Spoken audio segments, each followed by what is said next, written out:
Welcome back to our Catechism class.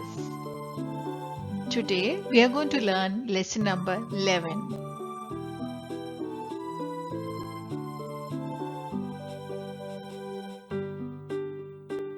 Let's begin with our prayer. Dear loving Father, give us the wisdom to understand the lessons that we learned today. Help us to renounce evil and grow in goodness. Our Father, who art in heaven, hallowed be thy name. Thy kingdom come, thy will be done on earth as it is in heaven. Give us today our daily bread. Forgive us our trespasses, as we forgive those who trespass against us. And lead us not into temptation, but deliver us from evil. Amen. Lesson number 11. The Anointing of the Sick. Do you remember the story of Jesus healing a paralytic person? Let's listen to that story once. Once, Jesus was preaching to the people in the house. Then some people carried a paralyzed man on a cot and brought him to Jesus. They were not able to reach Jesus because of the thick crowd. Hence they got on to the top of the house, removed the roof above him, and took him down to Jesus. Seeing their faith, Jesus said to the paralyzed man, "Son, your sins are forgiven. Stand up, take your mat, and go to your home." Immediately, the paralyzed man took up his cot and went home while everyone was looking at him. Everybody was greatly taken up with it and praised the Lord our God. We can read this story in the Gospel of Mark, chapters 2, verses 1 to 12. Jesus has the power not only to heal, but also to forgive sins. He has come to heal the whole man, soul, and body. Often, Jesus asks the sick to believe. He makes use of signs to heal, spittle, and the laying on of hands, mud and washing, etc. The sick try to touch him, for power came forth from him and healed them all. So, in the sacraments, Christ continues to touch us in order to heal us. During his public life, Jesus healed many people.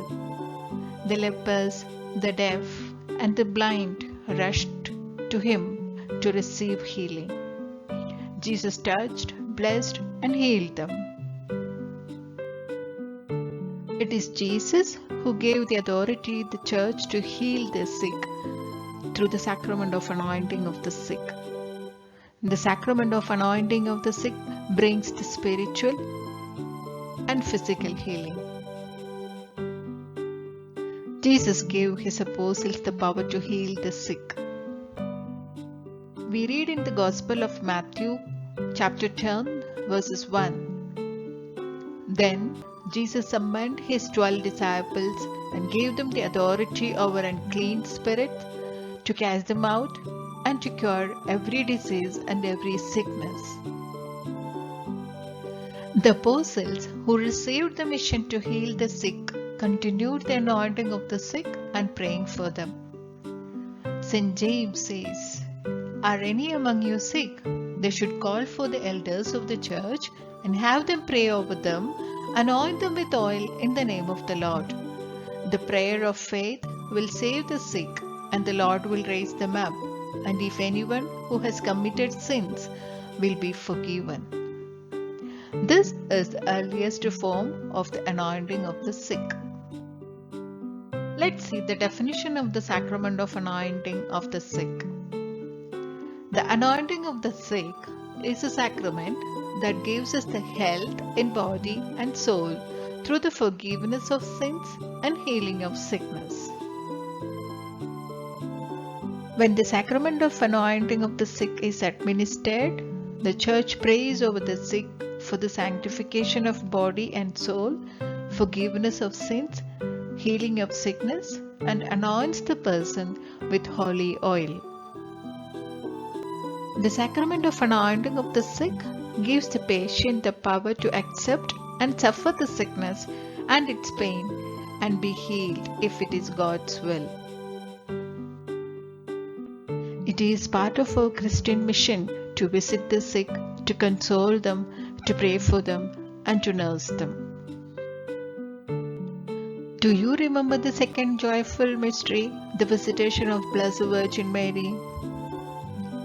After the Annunciation, Mary visited her cousin Elizabeth. We read this in the Gospel of Luke, chapter 1, verses 39 onwards. Mary entered the house of Zechariah and greeted Elizabeth. When Elizabeth heard Mary's greeting, the child leaped in her womb, and Elizabeth was filled with Holy Spirit. The baby in Elizabeth's womb did not see Mother Mary, but he could hear her voice, which made him happy. It is our responsibility to visit and pray for the sick as a Christian. When we visit any sick person, it should give them some sort of happiness. A lovable talk with a prayerful mind can give comfort or happiness to them.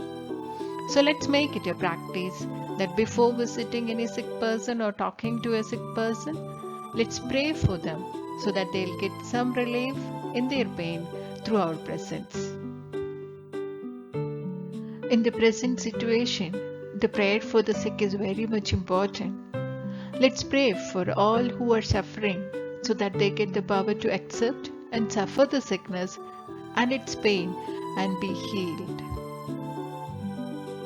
The assignments for this week is to learn the question answers and write it in your notebook and submit it.